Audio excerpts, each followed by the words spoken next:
El negoci ha canviat en molts aspectes, des del tema de la competència offline a online, el tema de les xarxes socials, el tema de la publicitat, i llavors és bueno, la moda. Antes era molt diferent, no hi havia redes socials, la gent se donava més informació a nosaltres, no hi havia tantes marques conegudes, se fiava més de lo que les deies i era una altra manera de fer.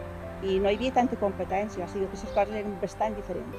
Ser mare empresària era ben igual que ara, que avui en dia, vull dir que no tenies ajudes de res i jo crec que ben igual que ara, vull dir que no ha canviat en res.